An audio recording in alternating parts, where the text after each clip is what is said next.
Dođi duše sveti, dođi po moćnom zagovoru bezgrešnog srca Marije, tvoje preljubljene zaručnice.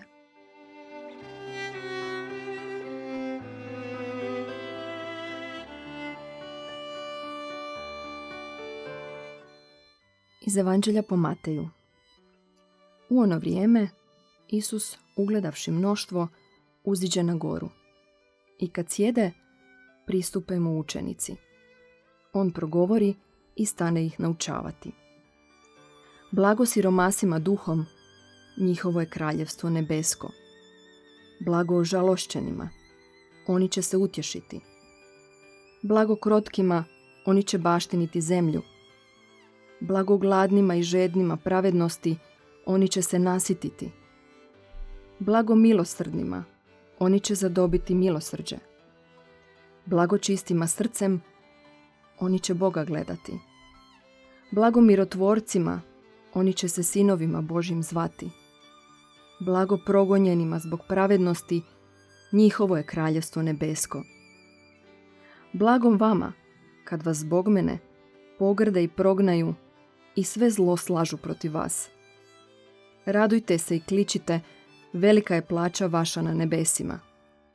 Ta progonili su tako proroke prije vas.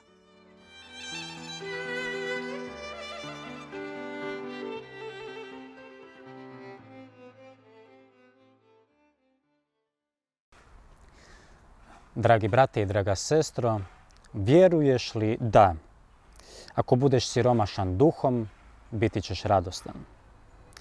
Ako ćeš biti ožalošćen, krotak, gladan i žedan pravednosti, milosrdan, ako ćeš imati čisto srce, ako ćeš biti mirotvorac, da ćeš biti istinski radostan.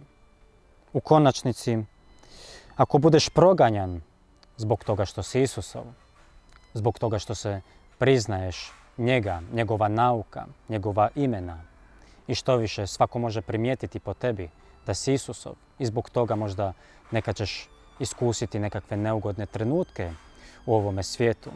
Da li vjeruješ da ćeš biti radostan? Upravo danas kada se spominjemo svih svetih, spominjemo se svih onih koji su vjerovali ovim riječima. Da unatoč svemu, da unatoč svim poteškoćama koje mogu susresti na ovome svijetu, ipak su radosni. Ipak ih vodi jedna veća vjera, veća nada, nego što to možemo u svakodnevnom životu primijetiti, nego što to možemo iskusiti u ovozemaljskome.